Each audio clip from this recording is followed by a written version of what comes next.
इस वीडियो में हम स्टेप बाय स्टेप तरीके से ग्रेजुएशन लेवल का आरआरबी एनटीपीसी का जो फॉर्म है उसको भरना सीखेंगे। सबसे पहले आपको अपना कोई भी ब्राउज़र ओपन कर लेना है और यहाँ पर आपको गूगल में सर्च करना है। या तो आप सरकारी रिज़ल्ट के लिंक से डायरेक्ट जा सकते हैं, सरकारी रिज़ल्ट की वेबसाइट से, वरना आप डायरेक्ट आरआरबी गूगल में सर्च करके एंटर कर देना है। यहाँ पर आपके सामने जो सबसे पहली लिंक आ रही है rrbapply.gov.in, इसको आपको ओपन कर लेना है। जैसे ही आप इसको ओपन करेंगे तो आपके सामने इस तरह का इंटरफेस ओपन होकर आएगा। यहाँ पर आपको अप्लाई का ऑप्शन शो करेगा, इस पर आपको क्लिक करना है। यहाँ पर आपको दो ऑप्शन शो करेगा, create an account, already have an account. यदि आपने रजिस्ट्रेशन कर लिया है तो आप ऑलरेडी हैव एन अकाउंट पर जाएंगे, अन्यथा आप क्रिएट एन अकाउंट के ऑप्शन पर क्लिक करेंगे। मैं दोबारा से यहाँ अप्लाई कर लेता हूँ। क्रिएट एन अकाउंट के ऑप्शन पर यहाँ पर क्लिक करेंगे तो आपको ये कहेगा कि आपने यदि 2024 में कोई भी आरआरबी का रजिस्ट्रेशन किया है आरआरबी पर, तो आप वही सेम यूज़र आईडी और पासवर्ड से लॉगिन कर पाएंगे। आपको दोबारा रजिस्ट्रेशन करने की ज़रूरत नहीं है। यहाँ पर इसको आपको ओके कर देना है। यहाँ पे आपके सामने रजिस्ट्रेशन फॉर्म ओपन होके आएगा। यहाँ पर आपको अपनी कंट्री सेलेक्ट कर लेनी है। मैं यहाँ पर सेलेक्ट कर लेता हूँ। यहाँ पर आपको जो डिटेल भरनी है वो आपकी मैट्रिकुलेशन यानी 10th क्लास के जो सर्टिफिकेट और मार्कशीट है उसके बेसिस पर आपको यहाँ पर डिटेल फिल करनी है। तो आपको अपना फुल नेम यहाँ पर एंटर कर देना है, आपको री एंटर फुल नेम करना है। जैसे कि मैं यहाँ पर आपको पहले एक बार ओवरव्यू दे देता हूँ, उसके बाद मैं जल्दी से इसको फॉर्म को प्रोसीड कर दूँगा, आगे बढ़ा दूँगा। यहाँ पर आपको अपना नेम एंटर करने के बाद यहाँ पर आपने यदि कभी अपने नेम में यहाँ पर कोई चेंजेस किए हैं, जैसे कि मैं यहाँ पर एंटर कर लेता हूँ कोई भी एक नेम, जैसे कि रोहित एंटर कर लेता हूँ। यहाँ पर दोबारा मुझे रीनेम एंटर करना है, मैं दोबारा से एंटर कर लेता हूँ। इसके बाद यदि आपने अपने नेम में कभी भी बदलाव किया है 10th, जैसे कि 9th में कुछ और था 10th में, तो यस करना है, अन्यथा नो कर देना है। तो यहाँ पर नो करेंगे। डेट ऑफ बर्थ आपको यहाँ से सेलेक्ट कर लेनी है। यहाँ पर सबसे पहले आप यहाँ पर ईयर के ऑप्शन पर क्लिक करेंगे तो आपको ईयर चूज़ कर लेनी है। और इसके बाद आप यहाँ पर मंथ के ऑप्शन पर क्लिक करेंगे। यहाँ से आपको अपना मंथ चूज़ कर लेना है। इसके बाद आपको अपनी डेट चूज़ कर लेनी है यहाँ पर जो भी है। तो इस तरीके से सेम यहाँ पर क्या कर पाएंगे, अब आप दोबारा से एंटर कर पाएंगे। तो आपको स्लैश लगाने की ज़रूरत नहीं है, जैसे कि आपकी यहाँ पर लिख के आ रहा है 22/04/1997। सिंपल आपको यही टाइप कर देना है 22/04/1997। यहाँ पर आपको इस तरीके से फिल कर देना है। आपने अपना जेंडर सेलेक्ट कर लेना, मेल फीमेल या जो भी हैं आप। यहाँ पर जेंडर सेलेक्ट करने के बाद आपको दोबारा से जेंडर सेलेक्ट कर लेना है। यहाँ पर आपको अपना फादर्स नेम एंटर कर देना है, जैसे कि मैं यहाँ कुछ भी एंटर कर देता हूँ, आपको करेक्ट एंटर करना है। यहाँ पर आपको एंटर कर लेना है। यहाँ पर आपको मदर्स नेम एंटर कर देना है, यहाँ पर मैं कर देता हूँ। उसके बाद आपको क्या करना है, अपना आधार कार्ड एंटर करना है। यहाँ पर आपका जो आधार वेरिफिकेशन होगा, आपके फ़ोन नंबर पे एक OTP जाएगा। यदि आपको आधार कार्ड से यहाँ पर रजिस्ट्रेशन नहीं करना है तो आपको I do not have Aadhaar card के ऑप्शन पर क्लिक करना है। यहाँ पर आपको दोबारा से I do not Aadhaar card के यहाँ पर आपको अपना कोई भी एक ID प्रूफ सेलेक्ट कर लेना, चाहे आप ड्राइवरी licence, passport, PAN card, voter ID कुछ भी यहाँ से सेलेक्ट कर सकते हैं। जैसे कि मान लो आप वोटर ID के थ्रू करना चाहते हैं तो आपका डॉक्यूमेंट वोटर ID नंबर यहाँ पर और इश्यूड जो आपकी इशूइंग अथॉरिटी है वो यहाँ पर आपको फिल करनी, किसके द्वारा वो बनाया गया है उस पर लिखा होगा भारत सरकार या उत्तर प्रदेश सरकार, जिसके भी द्वारा तहसीलदार या फिर जो भी बनाया गया है उस पर आपको लिखा होगा। यहाँ पर आपको प्लेस ऑफ इशू, कहाँ पर वो इशू किया गया है, जिस जगह पर आप रहते हैं उसकी आपको डिटेल फिल कर देनी है। यहाँ पर यदि आप आधार कार्ड के माध्यम से जाना चाहते हैं तो आपको बस अपना आधार नंबर एंटर करना है। इसके बाद वेरीफाई आधार के ऑप्शन पर यहाँ क्लिक कर देना है। यहाँ पर आपको अपना करेक्ट ईमेल एड्रेस देना है, उस पर आपका डिटेल जो इन्फॉर्मेशन या जो आगे फॉर्म से रिगार्डिंग जो भी इन्फॉर्मेशन होगी वो आपको भेजी जाएगी। यहाँ पर आपको करेक्ट आपका फ़ोन नंबर एंटर कर लेना। उसके बाद आपको जनरेट OTP के ऑप्शन पर क्लिक करना है।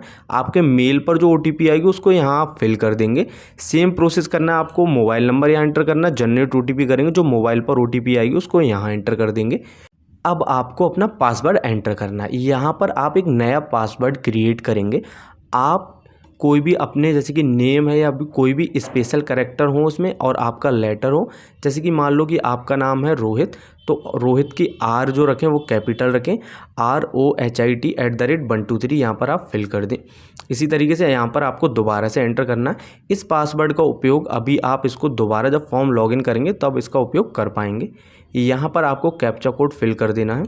कैप्चा कोड फिल करने के बाद आपको प्रीव्यू एन अकाउंट के ऑप्शन पर क्लिक करना है। मैं यहाँ पर ये सारी डिटेल फिल कर लेता हूँ जल्दी से, फिर प्रीव्यू एंड क्रिएट अकाउंट के ऑप्शन पर क्लिक करूँगा। यहाँ पर सारी डिटेल सही से फिल करने के बाद आपको प्रीव्यू एंड क्रिएट अकाउंट के ऑप्शन पर क्लिक करना है। इस पर क्लिक करने के बाद आपको यहाँ पर सारी डिटेल्स को एक बार चेक कर लेना है। यदि आपने कोई गलती कर दी है तो यहाँ पर एडिट के ऑप्शन पर क्लिक जा करके आप दोबारा से एडिट कर पाएंगे, अन्यथा आप एक बार जब अकाउंट क्रिएट कर लेंगे तो उसमें आप कोई मॉडिफिकेशन या चेंज नहीं कर पाएंगे।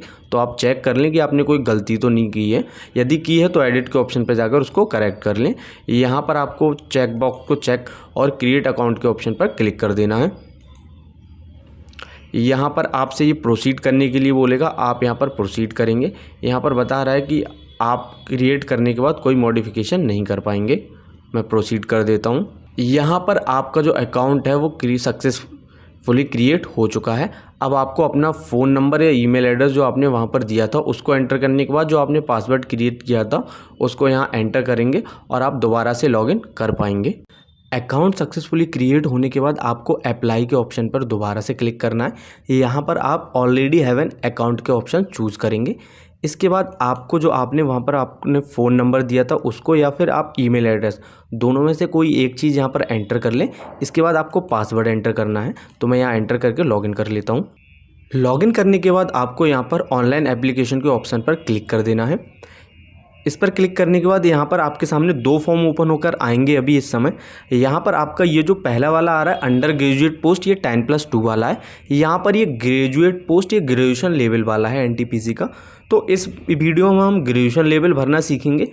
तो यहाँ पर हमें अपना रीज़न सेलेक्ट कर लेना है कि आप किस जगह से इस फॉर्म को फिल करना चाहते हैं, किस RRB से। तो आप इसकी डिटेल यहाँ पर सरकारी रिजल्ट पे जाकर यहाँ पर आपको एक ऑप्शन मिलेगा, यहाँ पर RRB NTPC zone and post, इस पर जाकर आप चेक कर लें कि किस जोन और किस एरिया में कितनी पोस्ट हैं। जैसे कि बिलासपुर में टोटल पोस्ट 649 है, यहाँ पर चंडीगढ़ में 410 हैं, और किस यहाँ पर जो CCTS की कितनी पोस्ट हैं या फिर जो गुड्स ट्रेन मैनेजर है उसकी कितनी पोस्ट है।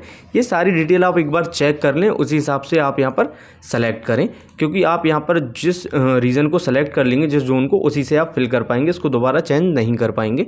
मैं यहाँ पर अहमदाबाद सेलेक्ट कर लेता हूँ। इसके बाद आपको यहाँ पर क्लिक करना है और यहाँ पर आपको नेक्स्ट के ऑप्शन पर क्लिक कर देना है। नेक्स्ट के ऑप्शन पर क्लिक करने के बाद आपको यहाँ पर आपकी जो डिटेल होगी वो यहाँ पर आपको शो करेगा, जो कि ऑलरेडी फिल होगी। यहाँ पर जो आपने रजिस्ट्रेशन के टाइम पे फिल की थी यहाँ पर शो करेगा। इसके बाद आप नीचे की ओर स्क्रॉल करेंगे। नीचे की ओर स्क्रॉल करने के बाद यहाँ पर आपको अपना मैरिटल स्टेटस सेलेक्ट कर लेना कि आप शादीशुदा हैं या नहीं। यहाँ पर आपको अपना धर्म सेलेक्ट कर लेना है, रिलीजन। यहाँ पर आपको मदर टंग, जो आपकी मातृभाषा है, उसको सेलेक्ट कर लेना है, जो आपके क्षेत्र में बोली जाती है या जिस भाषा का आप प्रयोग करते हैं बोलने में, वो आपको सेलेक्ट कर लेनी है। जैसे कि उत्तर प्रदेश में हिंदी बोली जाती है। यहाँ पर आपको चॉइस ऑफ, जो आपका एग्ज़ाम है वो आप किस भाषा में देना चाहते हैं। आपकी इंग्लिश कंपलसरी रहेगी, जो आपके क्वेश्चन आएंगे वो इंग्लिश में भी आएंगे। उसके अलावा आप किस भाषा में चाहते हैं, तो मैं यहाँ पर हिंदी सेलेक्ट कर लूँगा। यहाँ पर आपको एक अपना आइडेंटिफिकेशन मार्क यहाँ पर बताना है या आपको पहचान बतानी है। कोई भी आपका मार्क हो, कोई भी, जैसे कि आपके नाक पे तिल है तो आप लिख सकते हैं मोल ऑन नोज़, या फिर आपका कहीं चोट का निशान है हाथ पर या किसी भी जगह पर, तो उसको आप डिफ़ाइन कर सकते हैं, जैसे कि इंजरी ऑन हैंड, इस तरीके से। तो मैं यहाँ पर इसको फिल कर लेता हूँ। इसके बाद आपको नीचे की ओर स्क्रॉल करना है। यहाँ पर आपको कम्युनिटी डिटेल्स यहाँ पर फिल करनी है। यहाँ पर आपको अपने कैटेगरी डिटेल फिल करनी है। यहाँ पर तो आप यदि यहाँ पर जिस भी कैटेगरी से बिलोंग करते हैं, जैसे कि SC ले लेते हैं, तो आपको क्या करना है, यदि SC से बिलोंग करते हैं, यहाँ पर आपको क्या करना है, नेम ऑफ द कास्ट, यहाँ पर जो आपकी कास्ट है उसका नेम फिल करना है। और यहाँ पर आपको सर्टिफिकेट नंबर, इशूइंग अथॉरिटी, ये सारी चीज़ें यहाँ पर आपको फिल कर देनी है। यहीं पर आप यदि ST में जाते हैं तो इस तरीके से यहाँ पर आपको दिखाएगा नेम ऑफ ट्राइब, जो आपकी जनजाति है। ट्राइब का मतलब होता है जनजाति। आप किस जनजाति से आते हैं वो यहाँ पर आपको ST में यहाँ पर फिल करना है। सर्टिफिकेट नंबर, इशूइंग अथॉरिटी, मैं आपको अभी इशूइंग अथॉरिटी समझाऊंगा किस तरीके से भरना है। यहाँ पर मैं OBC सेलेक्ट कर लेता हूँ। इसके बाद यहाँ पर आपको यहाँ पर दो ऑप्शन देगा यदि आप ओबीसी सेलेक्ट करेंगे कि आप क्रीमी लेयर के अंडर नहीं आते हैं या फिर आते हैं। तो जो जिनकी इनकम 8 या 10 लाख से ऊपर है वो क्रीमी लेयर के अंडर आते हैं, जिनकी फैमिली इनकम। तो मैं यहाँ पर नहीं आता हूँ, तो मैं यहाँ पर यस कर दूँगा। और इसके बाद मुझे क्या करना है, यहाँ पर अपना सर्टिफिकेट नंबर एंटर करना है। इशूइंग अथॉरिटी, देखो जो आपका सर्टिफिकेट होगा, जो आपका कैटेगरी सर्टिफिकेट, उसके नीचे आपकी इशूइंग अथॉरिटी लिखी हुई होती है। इसमें से जिसके द्वारा भी आपका सर्टिफिकेट बनाया गया, जैसे कि डिस्ट्रिक्ट मजिस्ट्रेट या फिर डिप्टी कलेक्टर या डिप्टी कमिश्नर, जिसके भी द्वारा वो वैलिडेट किया गया, वो आपका नीचे सिग्नेचर और मोहर लगी होगी, उसको यहाँ आप सेलेक्ट कर लें। मैं यहाँ पर तहसीलदार सेलेक्ट कर लेता हूँ, क्योंकि मेरे जो कास्ट सर्टिफिकेट है उस पर तहसीलदार की मोहर लगी हुई है और लिखा हुआ है। इशूइंग स्टेट, किस स्टेट में इशू किया गया तो मैं उसको सेलेक्ट कर लेता हूँ, उत्तर प्रदेश में। यहाँ पर आपको डेट ऑफ इशू, कब इशू हुआ उसकी आपको डेट फिल कर लेनी है। वैसे मोस्टली यहाँ पर इन्होंने कोई ऐसा क्राइटेरिया दिया नहीं है कि कितना पुराना होना चाहिए, लेकिन फिर भी कोशिश करें कि बहुत ज़्यादा पुराना ना हो सर्टिफिकेट आपका। 1 आध साल या 4-6 महीने पुराना चल सकता है। वैसे ऐसा कोई यहाँ पर इन्होंने कोई मेंशन नहीं किया, ना ही कोई नोटिस में ऐसा दिया है कि ज़्यादा पुराना होगा तो नहीं चलेगा। मैं यहाँ से सेलेक्ट कर लेता हूँ। 2024 का ही बना हुआ है, मैंने तो इसी मंथ बनवाया था, इसी मंथ की 9 तारीख को, तो मैं इसको सेलेक्ट कर लेता हूँ। इसके बाद आपको अपना एड्रेस यहाँ पर फिल कर लेना है। आप किस स्टेट से आते हैं आपको फिल करना है। उसके बाद आपको अपनी डिस्ट्रिक्ट सेलेक्ट कर लेनी, किस डिस्ट्रिक्ट से आते हैं यहाँ पर मैं सेलेक्ट कर लेता हूँ। यहाँ पर आपको एड्रेस फिल कर लेना है। आप अपना एड्रेस यहाँ से अच्छी तरीके से फिल कर लें। इसको फिल करने के बाद यदि आपका जो परमानेंट एड्रेस है वो प्रेजेंट एड्रेस सेम है तो यहाँ पर आपको टिक कर देना होगा इसके लिए, फिर ये आपकी डिटेल फिल कर देगा। मैं यहाँ पर इसको जल्दी से फिल करके आपका सेव एंड नेक्स्ट करूँगा। अब यहाँ पर मैंने अपना जो डिटेल है, पर्सनल एड्रेस है, उसको फिल करने के बाद यहाँ पर टिक कर दिया है, क्योंकि जो मेरा एड्रेस है परमानेंट एड्रेस वो प्रेजेंट एड्रेस सेम है। यदि आपका परमानेंट एड्रेस अलग है और अभी आप जहाँ पर रह रहे हैं वो अलग है, तो परमानेंट एड्रेस अलग भरें और प्रेजेंट एड्रेस अलग भरें। यहाँ पर मैं इसको टिक कर देता हूँ, मेरा दोनों सेम है। यहाँ पर सारी डिटेल फिल करने के बाद आपको सेव करना है। यहाँ पर आप डिटेल को सेव कर देंगे। यहाँ पर आपकी सेव हो चुकी है सक्सेसफुली यहाँ पर पर्सनल डिटेल। इसके बाद आप नेक्स्ट के ऑप्शन पर क्लिक करेंगे। नेक्स्ट के ऑप्शन पर क्लिक करने के बाद आपको पूछेगा कि आपके घर से कोई एक्स सर्विसमैन है, यदि हाँ तो इसमें यस कर देंगे, नहीं तो नो करेंगे। यहाँ पर पूछेगा कि आपको कोई पर्सनल डिसेबिलिटी बेंचमार्क है, कि आपको कोई भी डिसेबिलिटी है, तो यहाँ पर नो कर देंगे। यहाँ पर आपसे पूछ रहा है कि आपको लिखने वगैरह में तो कोई दिक्कत नहीं है, तो यहाँ पर आप नो कर देंगे। इसके बाद आपसे पूछ रहा है are you EBC certificate holder, तो यहाँ भी हम नो कर देंगे। इकोनॉमिकली जो बैकवर्ड क्लास है उसके लिए है यहाँ पर, तो इसके लिए भी हम नो कर देंगे। Are you employ of Indian railway, क्या आप इंडियन रेलवे में एम्प्लॉय हैं, नहीं, नो कर देंगे यहाँ पर। Name of the current department organization not applicable यहाँ पर कर देंगे। यदि किसी भी डिपार्टमेंट में आप जॉब कर रहे हैं तो इसमें से आप सेलेक्ट करेंगे, वरना यहाँ पर आप नॉट एप्लीकेबल कर। यहाँ पर आपको अपनी बैंक डिटेल फिल कर देनी है। जो भी आपका रिफ़ंड आएगा वो आपके अकाउंट में आएगा, तो यहाँ पर इसको करेक्ट फिल करें। मैं यहाँ पर फिल करके जल्दी से सेव कर देता हूँ। यहाँ पर आपको अपनी बैंक डिटेल सही से फिल करने के बाद इसको सेव कर देना है। सेव डिटेल के ऑप्शन पर क्लिक करेंगे। इसको सेव करने के बाद आप नेक्स्ट के ऑप्शन पर क्लिक करेंगे। यहाँ पर आपको नेक्स्ट ऑप्शन जो आपका है, यहाँ पर आपको अपनी एजुकेशन क्वालिफिकेशन डिटेल फिल करनी है। इसको यहाँ से आप फिल करेंगे। मैट्रिकुलेशन, यहाँ पर आपको अपनी 10th की डिटेल यहाँ पर फिल करनी है कि आपने जो 10th किया वो किस स्टेट से किया है, यहाँ पर आप फिल करेंगे। उसके बाद डिस्ट्रिक्ट कौन सी है वो भी आप यहाँ पर फिल कर लेंगे यहाँ पर। इसके बाद आपका जो बोर्ड कौन सा है वो आप यहाँ पर फिल करेंगे। इसके बाद जो आपका रिज़ल्ट कब आया था, ये जो आपका रिज़ल्ट डिक्लेरेशन, आपकी जो आपकी मार्कशीट होती है उसके बिल्कुल नीचे साइड में डेट यहाँ पर मेंशन की हुई होती है, वो यहाँ पर आप फिल करेंगे। यहाँ पर आप अपना रोल नंबर फिल करके यहाँ डॉक्यूमेंट, आप जो भी आपकी 10th की मार्कशीट है उसको यहाँ पर आप अपलोड करेंगे। तो यहाँ पर जो अपलोड डॉक्यूमेंट रहेगा, यहाँ पर जो इसका साइज़ रहेगा वो 500 KB तक होना चाहिए, ओनली PDF फॉर्म, और वो भी PDF फॉर्म में होना चाहिए।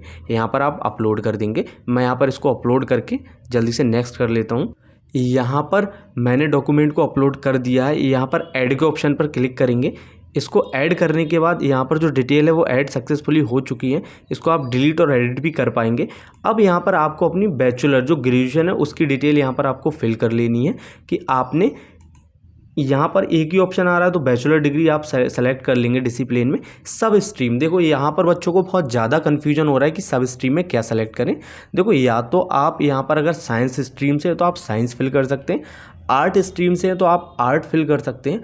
अब यहाँ पर बहुत बच्चों ने क्या कर रखा है कि BLED कर रखा है या B.Ed कर रखा है या और कोई B.Tech वगैरह कर रखा है, तो उसमें भी आप स्ट्रीम फिल कर सकते हैं। कुछ लोग बता रहे हैं कि इसमें सब्जेक्ट फिल कर दो। यदि आपको कुछ भी समझ नहीं आ रहा है तो यहाँ पर जैसे मान लो आपको BLED फिल करना है, तो यहाँ पर आप bachelor in elementary education fill कर सकते हैं।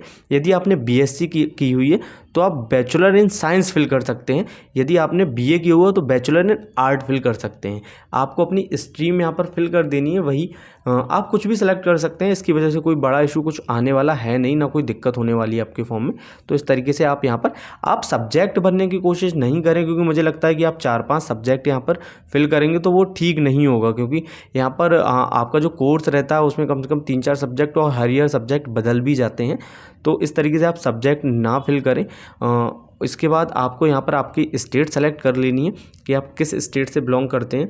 इसके बाद आपको अपनी डिस्ट्रिक्ट सेलेक्ट कर लेनी है। यहाँ पर आपको कॉलेज या यूनिवर्सिटी नेम कुछ भी एंटर कर सकते हैं, एक चीज़, या तो आप कॉलेज का नाम डाल दें या यूनिवर्सिटी का नेम। यहाँ पर आपको डेट ऑफ जो रिज़ल्ट आपका जो आया था ग्रेजुएशन का, उसकी डिक्लेरेशन डेट यहाँ पर एंटर कर लेनी है। यहाँ पर आपको आपकी टाइपिंग एफिशिएंसी, मतलब कि आपकी हिंदी और इंग्लिश में कंप्यूटर पर टाइपिंग पर कमांड है। यदि आप टाइपिस्ट वाला फॉर्म भरना चाहते हैं तो इसको यस करेंगे, अन्यथा आप नो करेंगे। तो मैं यहाँ पर इसको नो कर देता हूँ। देखो आप यस भी कर सकते हैं और उसको प्रेफरेंस में लास्ट में आप डाल सकते हैं। अभी आपका प्रेफरेंस सिलेक्शन का जो ऑप्शन आएगा तो आप टाइपिंग वाला लास्ट में डाल दें। कोई ज़रूरी नहीं है कि आप नो ही करें यदि आपको नहीं आती है। यदि आप सीख सकते हैं इतने टाइम में तो आप यस कर दें, कोई दिक्कत नहीं है यहाँ पर। तो मैं इसको डिटेल को जल्दी से फिल कर लेता हूँ। यहाँ पर आपको कोई भी अपनी डिटेल डॉक्यूमेंट अपलोड नहीं करना है, केवल डिटेल फिल करनी है। यहाँ पर आपको अपनी डिटेल फिल करने के बाद यहाँ पर सिंपल आपको ऐड कर देनी है ग्रेजुएशन की डिटेल भी। यहाँ से आप इसको एडिट भी कर पाएंगे। यहाँ से अब और डिटेल आपको कुछ भी एंटर नहीं करना है। आपने अपना मैट्रिकुलेशन और ग्रेजुएशन की डिटेल यहाँ पर फिल कर दी है। इसके बाद आपको नेक्स्ट करना है। अब आप नेक्स्ट करने के बाद यहाँ पर आप डॉक्यूमेंट अपलोड के सेक्शन पर आ जाएंगे। यहाँ पर जो आपने मैट्रिकुलेशन का जो सर्टिफिकेट अपलोड किया था उसको यहाँ से आप देख पाएंगे, तो यहाँ से आप व्यू भी कर सकते हैं। यहाँ पर आपको अपना फ़ोटो और सिग्नेचर अपलोड करना है। देखो आपका जो फ़ोटो है वो बैकग्राउंड, देखो बैकग्राउंड का जो कलर होना चाहिए वो वाइट कलर होना चाहिए, वाइट बैकग्राउंड होना चाहिए। और यहाँ पर क्या होना चाहिए, 6 मंथ से पुराना आपका फ़ोटो नहीं होना चाहिए ज़्यादा, आपका नया फ़ोटो ही होना चाहिए। इट शुड बी साइज, यहाँ पर जो फ़ोटो का साइज़ है वो 320 पिक्सल इंटू 240 पिक्सल में होना चाहिए। जो आपका फ़ोटो का साइज़ रहेगा वो JPG फॉर्मेट में रहना चाहिए। और जो साइज़ है फ़ोटो का वो 30 KB से 70 KB के बीच में होना चाहिए। 30 KB से कम हुआ तब भी अपलोड नहीं होगा और 70 KB से ज़्यादा हुआ तब भी अपलोड नहीं होगा। तो ये कैसे आपको ये साइज़ में लेके आना है, मैं इस वीडियो का लिंक वीडियो के डिस्क्रिप्शन में दे दूंगा। यहीं पर आप एक बार चेक कर लें कि आपको इस साइज़ का फ़ोटो कैसे बनाना है। अन्यथा आप एक बार यहाँ से भी ट्राई कर लें, यहाँ से क्रॉप करने आप आसानी से क्रॉप कर पाएंगे। यहीं पर आपको सिग्नेचर अपलोड करने हैं। सिग्नेचर का भी सेम है, आपका जो साइज़ है वो लगभग 30 KB से 70 KB के बीच में होना चाहिए और 50 इंटू 20 mm यहाँ पर साइज़ होना चाहिए। देखो आप यहाँ पर जब अपलोड करेंगे सिग्नेचर तो किस किस तरीके के सिग्नेचर यहाँ पर नहीं चलेंगे वो यहाँ पर मैं आपको दिखा देता हूँ, और किस तरीके का फ़ोटो आपको नहीं लगाना है। देखो कुछ इस तरीके के जो फ़ोटो हैं ये आपको नहीं ऐसे क्लिक करने हैं, आपको सिंपल इस तरह का फ़ोटो क्लिक करना है बिल्कुल सामने देखते हुए। आपको आई ग्लासेस वगैरह या किस कैप वगैरह कुछ भी आपको नहीं लगाना है, और इस तरीके के आपको हेयर नहीं रखने। सिंपल आपको एकदम स्ट्रेट खड़े हुए सादा आपके कपड़े पहने हुए आपको फ़ोटो लेना है। यहाँ पर इस तरह का फ़ोटो आपका चलेगा, इसको आप अपलोड कर दीजिए। यहाँ पर आपको इस तरह से अपना फ़ोटो सेलेक्ट कर लेना है। यहाँ पर भी आपको क्रॉप का ऑप्शन शो करेगा, तो आप यहाँ पर क्रॉप भी कर पाएंगे। इस तरीके से आप जूम भी कर पाएंगे यहाँ पर। और आपको फ़ोटो सेलेक्ट करने के बाद इसको राइट कर देना है। यहाँ पर आपका फ़ोटो सक्सेसफुली अपलोड हो जाएगा, यहाँ पर हो चुका है। इसके बाद आपको सिग्नेचर भी यहाँ से अपलोड कर देने हैं। यहाँ पर आप अपने सिग्नेचर भी क्रॉप कर पाएंगे, तो यहाँ पर इसको राइट कर देना है। और यहाँ हमने सक्सेसफुली अपने सिग्नेचर भी अपलोड कर दिए हैं, इसको सेव कर देना है। सेव करने के बाद यहाँ पर देखो profile photo and signature upload successfully, next के ऑप्शन पर क्लिक करना है। अब यहाँ पर आपको क्या करना है, आपकी जो प्रेफरेंस वाइज है कि आप कौन सी पोस्ट को प्रेफरेंस देना चाहते हैं, उस पोस्ट के हिसाब से यहाँ पर आपको सेलेक्ट कर लेना है। मैं यहाँ पर आप सबसे पहले CCTS के लिए पोस्ट को लिए देना चाहूँगा, तो यहाँ पर इसको आपको प्लस कर देना है। इसके बाद आपको स्टेशन मास्टर सेलेक्ट करना है या फिर ट्रेन मैनेजर, तो यहाँ पर आप जो भी प्रेफरेंस पहले देना चाहते हैं वो यहाँ पर आप सेलेक्ट कर लें। यहाँ पर मैंने ये सारी प्रेफरेंस को इस तरीके से सेलेक्ट कर लिया, आप अपने हिसाब से सेलेक्ट कर लें। इसके बाद आपको आई हैव ये सारी डिटेल मैंने टोटली पढ़ ली है, इस पर आपको एग्री कर देना है, ये सारे टिक आपको एग्री कर देना है और जिस भी प्लेस पे आप फॉर्म भर रहे हैं वो आपको यहाँ पर एंटर कर देना है। इसके बाद आपको प्रीव्यू एप्लीकेशन, इसको आप सेव कर दें और सेव करने के बाद ये सारी डिटेल आपकी सेव हो जाएगी। प्रीव्यू एप्लीकेशन फॉर्म के ऑप्शन पर क्लिक करेंगे, यहाँ पर आपकी सारी डिटेल यहाँ पर आपको शो करेगा। ये डिटेल आप एक बार बहुत अच्छे से चेक कर लें और इसको चेक करने के बाद आपको क्या करना है, आपको फाइनल सबमिट कर देना है। देखो यहाँ पर जब फाइनल सबमिट करेंगे इसके बाद आप दोबारा से कोई भी चीज़ करेक्ट नहीं कर पाएंगे यहाँ पर, तो एक बार चेक कर लें सारी चीज़ें। यदि किसी डिटेल में अगर गलती है तो यहाँ से एडिट के ऑप्शन पर जाकर एडिट कर लें। उसके लिए आप फाइनल सबमिट करने के बाद यहाँ पर कुछ भी दोबारा से एडिट नहीं कर पाएंगे। हम यहाँ सबमिट कर देते हैं। सबमिट के ऑप्शन पर क्लिक करने के बाद यहाँ पर अब आपको क्या करना है कि आपको अपनी फ़ीस पेमेंट करनी है। आपको फ़ी पेमेंट गेटवे पे ले जाएगा, तो हम अभी फ़ी पेमेंट करके दिखा देते हैं आपके लिए। यहाँ पर आपको सिंपली पे विद रोज़र पे के ऑप्शन पर यहाँ पर क्लिक करना है। इसके थ्रू आप पेमेंट कर पाएंगे, तो आपको इस पर क्लिक कर लेना है। मैं यहाँ क्लिक कर लेता हूँ। इसके बाद आपके सामने कुछ ऑप्शन ओपन होकर आएंगे यहाँ पर, जिसके थ्रू आप पेमेंट कर पाएंगे। देखो सबसे पहले यहाँ पर आपको पे यूजिंग HDFC बैंक के यहाँ पर जो ऑप्शन है वो आपको शो करेगा, आप उनके थ्रू यहाँ पेमेंट कर पाएंगे। वही नीचे आपको अदर कार्ड और नेट बैंकिंग का ऑप्शन शो कर रहा है। यहाँ पर HDFC नेट बैंकिंग, पे यूजिंग कार्ड, ये जो ऊपर वाले ऑप्शन है यहाँ से केवल आप HDFC की जो बैंकिंग कार्ड्स वगैरह वो यूज़ कर पाएंगे। यहाँ आप नीचे जो कार्ड्स हैं वो आप अदर बैंक के कार्ड यूज़ कर पाएंगे। मैं UPI का ऑप्शन सेलेक्ट कर लेता हूँ। यहाँ से मैं सिंपल स्कैन QR कोड का ऑप्शन सेलेक्ट करूँगा। जैसे ही मैं इस पर सेलेक्ट करता हूँ, यहाँ पर मैं कंटिन्यू एंड पे के ऑप्शन पर क्लिक करूँगा, तो यहाँ पर ये बता रहा है कि रिट्राई पेमेंट, यहाँ पर ये कह रहा है कि बहुत ज़्यादा यहाँ पर रिक्वेस्ट आ चुकी हैं QR कोड के थ्रू, तो इसके थ्रू आप पेमेंट नहीं कर पाएंगे। तो अब मैं क्या करूँगा, मैं UPI के थ्रू यहाँ पेमेंट कर लेता हूँ। मैं यहाँ पर अपनी UPI ID एंटर कर लेता हूँ। मैंने अपनी UPI ID एंटर कर ली। आपको कंटिन्यू एंड पे के ऑप्शन पर क्लिक कर देना है और यहाँ पर मेरा जो पेमेंट है वो सक्सेसफुल हो चुका है, आप यहाँ देख सकते हैं। इसके बाद आप नीचे की ओर स्क्रॉल करें और पेमेंट होने के बाद यहाँ पर आपको क्या करना है, जो आपकी रिसिप्ट है उसको आराम से आपको क्या करना है, प्रिंट कर लेना है। तो